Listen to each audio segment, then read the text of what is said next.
let's take a look at an introduction to adjudication. Adjudication is the process that investigates, declares, and enforces liabilities as they stand and under the law. The APA provides that any proceeding that results in an order is an adjudication. Order has a negative and very broad definition. An order is all actions, including licensing, that are not rulemaking. As a result, a great number of agency actions are considered adjudications. These are examples of agency actions that are adjudications. A proceeding involving an agency's charge that a person or business has violated a regulation or a statute is an adjudication. The issuance, suspension, or revocation of a permit or license. The process used to determine whether a person is entitled to a benefit or an award. In some circumstances, the process used to discipline or fire a public employee. There's no uniform method for adjudication. Adjudications are the administrative equivalent of court trials. Although the procedures and formalities are more relaxed in traditional court trials, and many vary significantly from case to case, affected parties have process rights.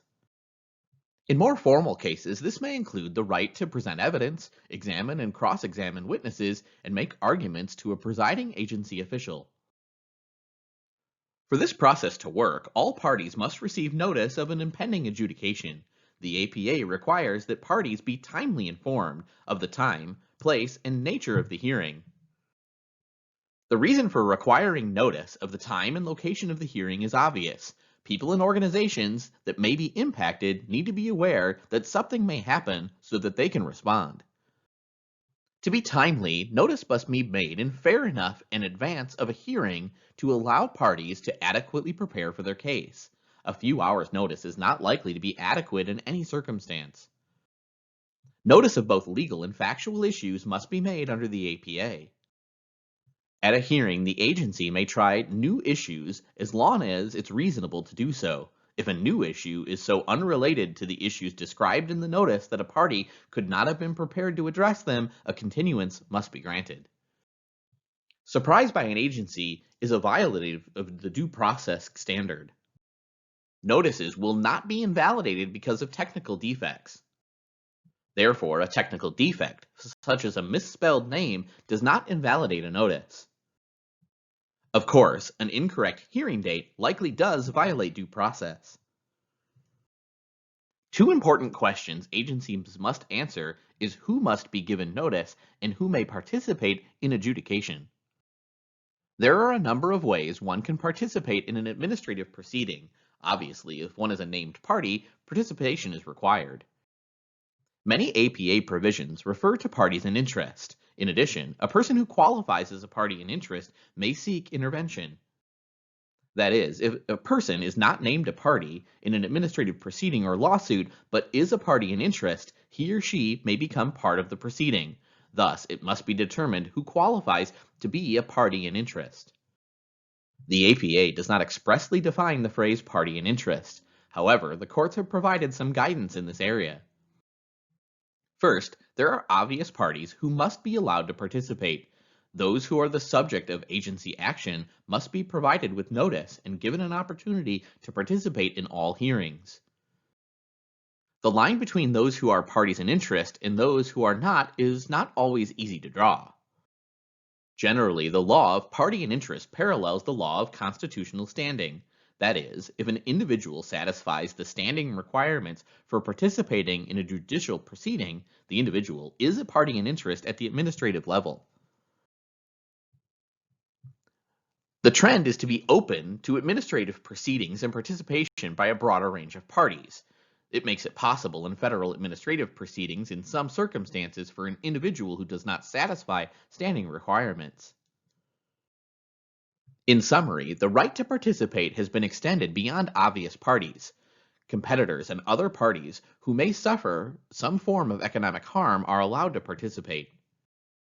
Being a party is not the only way one can participate in a hearing. A person may be called as a witness. For many who are interested in a case but do not want to go as far as intervening, having the opportunity to testify may be satisfactory.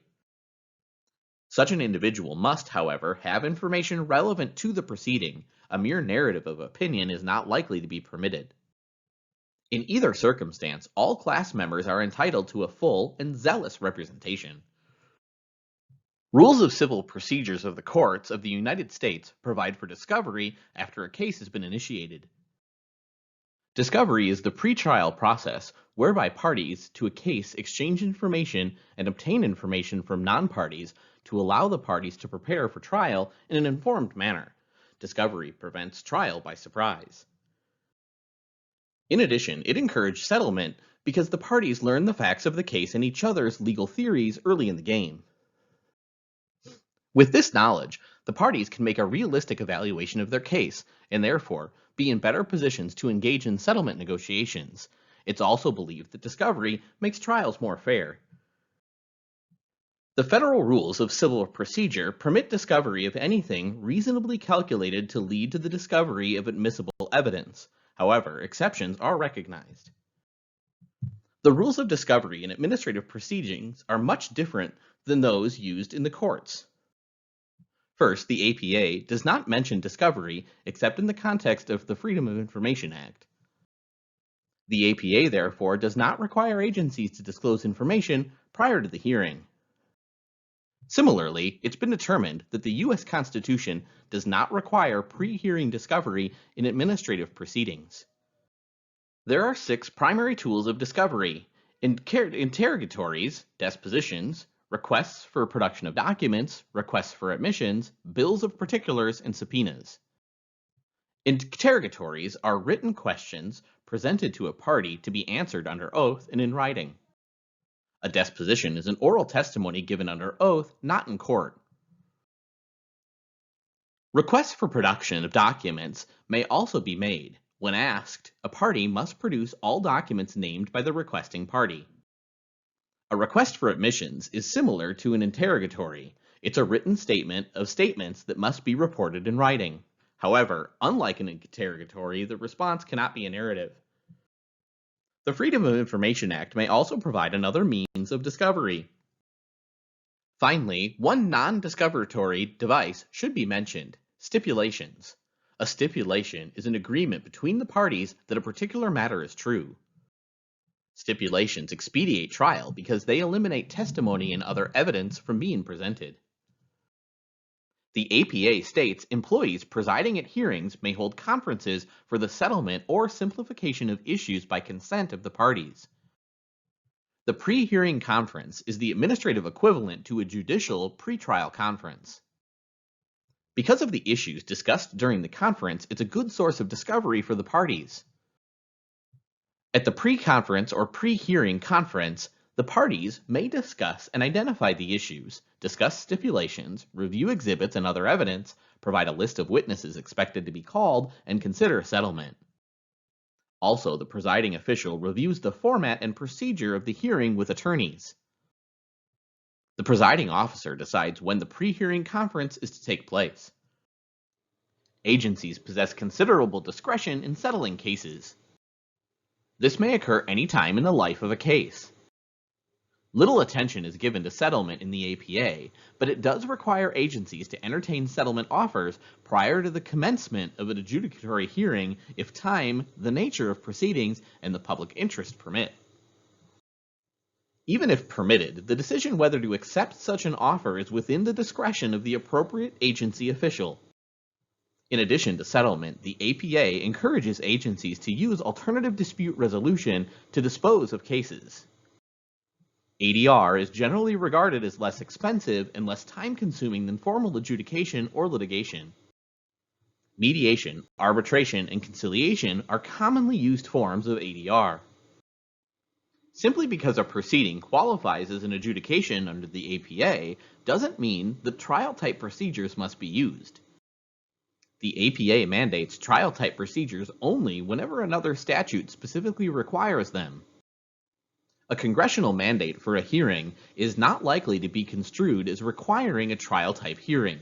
Congress must clearly state the right to a trial-type hearing is granted. If a full trial-type hearing is not required, an agency may use another form of hearing within the limits of due process. Such hearings are similar in many respects to court trials. The parties make opening and closing statements, they're permitted to call and cross-examine witnesses, and they may introduce other evidence and make objections. An administrative law judge or other officer presides at the hearing. However, as you'll learn, some important differences exist between judicial trials and administrative adjudication. In federal and state courts, rules of evidence govern whether testimony, exhibits, and other evidence may be admitted.